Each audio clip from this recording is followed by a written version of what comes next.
मैया लाली रे चुनरिया चढ़ाई भी माई के मनाई भी हो।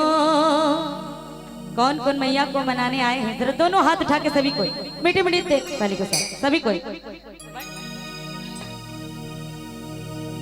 घर ही में माई के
शेरों वाली मैया की। अगर समझ में आया हो तो एक बार ताली बजा दीजिए आशीर्वाद स्वरूप। आई इसी तरह से एक और प्यारा भजन मैया के नाम